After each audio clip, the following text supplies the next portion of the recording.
Between May 1918 and October 1919, New Orleans felt raw with strain. World War I had siphoned young men to the draft, federal wartime controls pushed up prices for food and coal, and the influenza pandemic of 1918 to 1919 filled hospitals and funeral parlors with the dying. Neighborhoods that had long sheltered immigrants and laborers, the French Quarter, the Italian enclaves around the lower Ninth Ward, and the Italian-American clusters in Jefferson and St. Bernard parishes, were overcrowded and understaffed, packed into multi-tenant shotgun houses and cramped tenements. Storyville and the riverfront jazz clubs pulsed with brass and ragtime.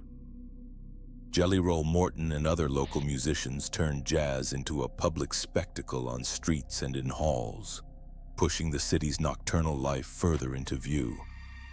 Municipal services could not keep pace. Mayor Martin Berman's administration presided over a police force that lacked modern forensic tools, centralized fingerprinting or radio-equipped patrol cars.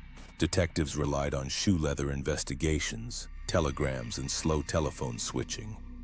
Streets were dimly lit, back alleys narrow, and many homes stood unfortified. Wooden doors, single-paned windows, and axes, hatchets, and straight razors were common household implements. That combination, crowded, febrile conditions, visible nightlife, limited policing, and rudimentary communications, turned ordinary homes into exposed targets. The first reported attack, later tied to the Axeman, appeared on May 23, 1918. And over the following months, similar crimes rippled through Orleans, Jefferson, and St. Bernard parishes. Nocturnal break-ins, savage bludgeonings, and homes ransacked as if by a monstrous intruder who used axes taken from his victims' own houses. The brutality was intimate and grotesque. People struck in their bedrooms, waking to blood-slick floors and broken doors, some murdered, some left maimed. In a city already on edge from war, disease, and economic hardship, a shadow that entered homes at night and used residents' own tools to rend flesh created a public terror.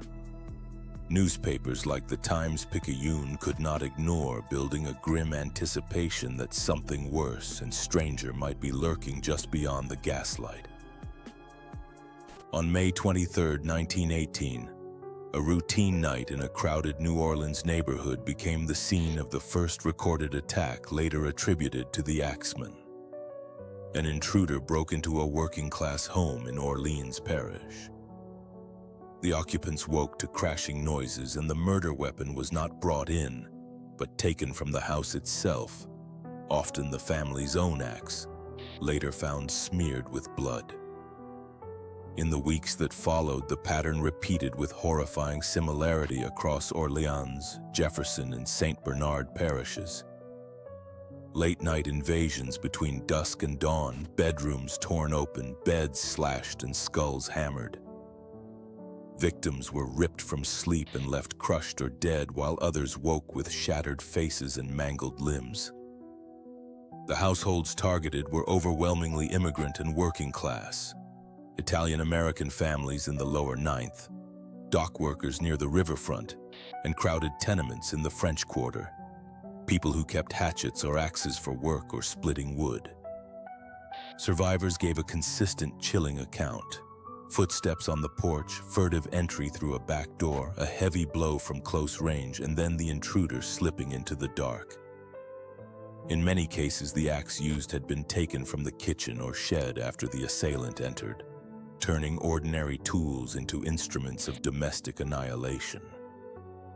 Police testimony and newspaper reports described blood-slick floors, splintered doors, and victims who could only say the blow came out of nowhere and that they never saw a face. Papers like the Times-Picayune and the New Orleans Item splashed grisly details that fed public horror. Cracked skulls, axed chests, and mattress stains that could not be erased. The brutal intimacy of these crimes, an intruder using a family's own tool to savage them where they slept, set off a rumor mill. Neighbors boarded windows, slept in groups, and families left axes outside their doors in case the horror returned. Police, hampered by limited forensics and a department lacking coordination, made early missteps that widened the crisis.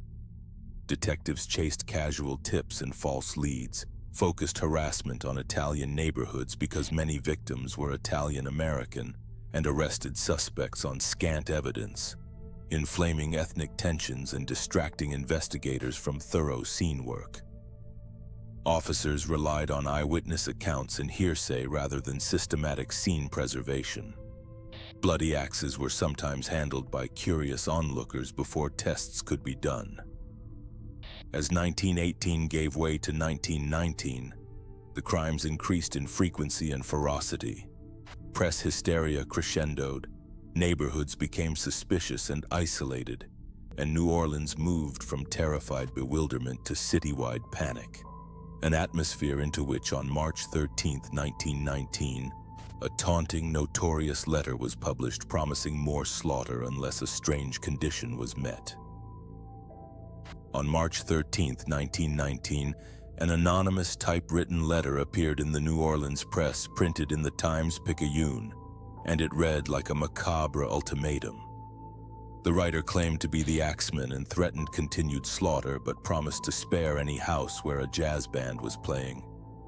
The instruction was simple, surreal, and chillingly specific. Let the music play and you might live. That single sentence turned terror into a directive and made jazz feel less like entertainment and more like protection. Within days, the city answered in a chorus. Bars, dance halls, hotels, and private parlors hired musicians. Victrolas and pianists blared ragtime and the new hot jazz, and households opened their doors to neighbors and strangers so sound itself might offer safety. Local papers, including the Times-Picayune and the New Orleans Item, described packed rooms where horns and drums drowned out the night. Visiting bands kept keys and pianos working until dawn, and families who had once bolted their doors now sat shoulder to shoulder listening to frenzied, defiant music.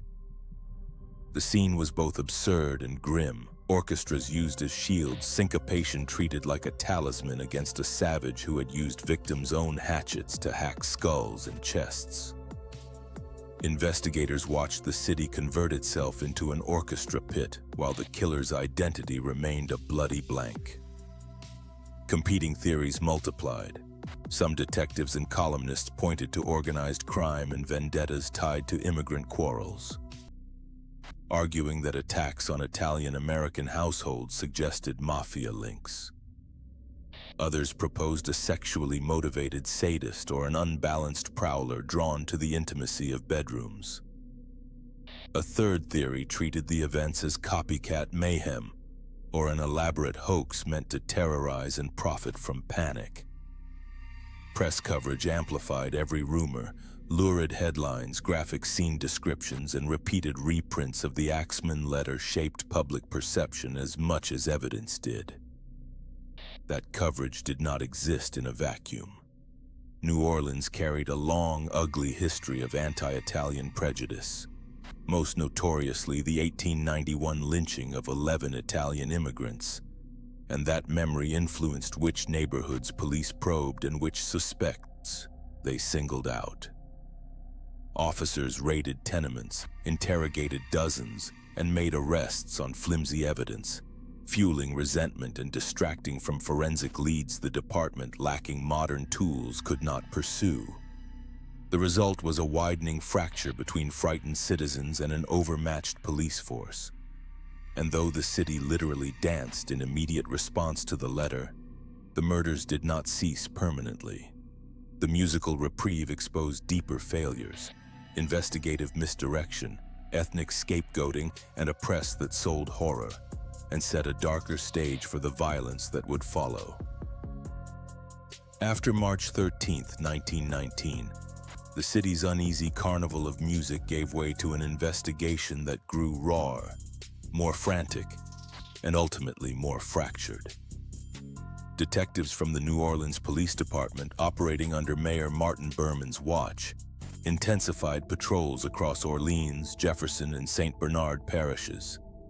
They raided tenements in the lower Ninth Ward and questioned residents of the French Quarter. But the department's limitations were stark. There was no centralized fingerprint system, no radio dispatch, and forensic science beyond basic blood typing and crude wound analysis was decades away. Officers had to rely on testimony and rumor, and testimony was a splintered thing. Neighbors contradicted neighbors, survivors gave differing descriptions of intruders, and witnesses remembered voices or boot treads that led nowhere. The press, from the Times-Picayune to the New Orleans item, published each conflicting account like evidence and amplified discrepancies into public accusations. In March and April 1919, police hauled in dozens of suspects for interrogation. Many were Italian immigrants. The interrogations, sometimes brutal and often heavy-handed, fed the city's pre-existing xenophobia, still raw from the 1891 lynching of 11 Italians. Arrests were made on shaky grounds, confessions extracted under duress, tenuous shoe matches, and hearsay. Men were held and released with no definitive link to the bloody scenes. Without a scientific trail, the case hardened into rumor. A hatchet handle that might match a board in an alley. A boot print that might match a factory worker's shoe. A sliver of chatter about vendettas between families that could not be corroborated. Each lead evaporated under scrutiny or collapsed under the weight of community fury. As investigators pursued one suspect, a new attack would erase their gains. The Axeman's pattern continued. Strikes at night, axes taken from kitchens or sheds and used to bludgeon and slash. Those assaults came sporadically through spring and summer and into the bitter months, with brutal attacks reported as late as October 1919. Each renewed assault widened the city's fissures. Italian Americans faced intensified policing and social ostracism. Neighbors armed themselves with clubs and axes. Boarding houses locked doors and families slept in groups to ward off a prowler who had proven he could convert a household tool into an instrument of slaughter. The city government tried measures both theatrical and administrative, curfews, extra patrols, and public reassurances. But the visible violence of grisly crime scenes and the invisible violence of misdirected suspicion steadily eroded trust. Investigators clung to fragments, a blood-smeared axe photographed poorly, a mattress slashed, a woman's torn nightgown. None of those fragments coalesced into a prosecutable case. Months of hearings, town meetings, and press-fueled outrage reached a breaking point when the attacks stopped as abruptly as they had begun in October 1919, leaving a city exhausted and terrified. There was no trial, no conviction, only the brutal memory of smashed skulls, splintered doors, and an anonymous letter that turned jazz into a citywide seance against a faceless murderer. On the night after the March 13th, 1919 Axeman letter ran in the Times-Picayune, New Orleans answered with sound instead of silence. Clubs, hotels, saloons, and private parlors filled with brass, sax, drums, and piano. People jammed shoulder to shoulder in frantic, defiant sessions. Horns brayed and piano keys hammered through the humid March air while victrolas and live bands kept tempo into the small hours, and whole blocks turned into improvised concert halls where syncopation felt like a talisman. The city's response was both practical and performative. Families opened their doors, neighbors packed rooms, and thousands obeyed the absurd ultimatum that music might outrun an axe. Police cruisers rolled past houses full of music as detectives watched crowds that were protective and precarious at once. That night, despite the menace and the taunting prose of the typed letter, no new murder matched the Axeman's brutal signature. The killer, who had smashed skulls and used victims' own axes, vanished into the alleys without a trace, as if New Orleans brass had chased him away. The reprieve proved brittle. Sporadic savage assaults resumed in the months after March and continued intermittently through October 1919. Houses were broken into, axes taken from kitchens, mattresses slashed, skulls fractured, blood photographed and later lost through mishandling. Each scene echoed the original horror but produced no smoking gun, no reliable fingerprints, no eyewitness face, no forensic link that could satisfy a court. Arrests based on coerced confessions and rumor were made and then undone, and Italian-American neighborhoods suffered ongoing harassment and suspicion. There was no cinematic capture, just a bleak failure. The city's communal orchestra bought a temporary pause, but the final episodes left only scattered gore, conflicting testimony, and the stark fact that the faceless, bloody pattern of murder stopped in October 1919 without explanation, leaving New Orleans with an unresolved howling silence. On March 13, 1919, New Orleans did something unforgettable. For one night, the city's musicians and households briefly drowned out a menace with brass and piano. The Axeman murders had begun on May 23, 1918, spreading terror across Orleans, Jefferson, and St. Bernard parishes. Then on March 13, 1919, a typed ultimatum appeared in the Times-Picayune that transformed the story into legend. The letter seemed to single out jazz as a talisman, telling people that if jazz was played, the killer would spare them, and the city answered with music.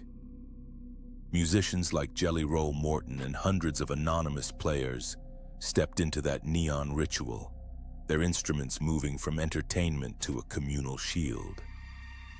Households cranked Victrolas and banged on horns, the image of neighbors holding up brass and phonographs against a killer who used victims' own axes to split skulls, is one of the most chilling from the era. At the same time, the spree exposed the raw limits of policing in 1918 to 1919.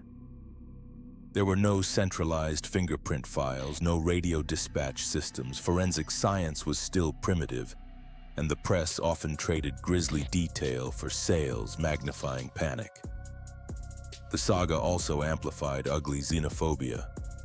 Italian-American communities were singled out for suspicion and harassment, reopening wounds that traced back to the 1891 lynching of Italian immigrants in New Orleans. Decades later, historians, musicians, and true crime audiences keep returning to those splintered doorways and blood-slick mattresses, because the case gives us both visceral horror and an enduring mystery. A bloody pattern that stopped in October 1919 with no one captured. A city that answered violence with music for a night, and the unnerving question left behind. What does it mean when art can halt terror for a night but cannot force a killer to show his face?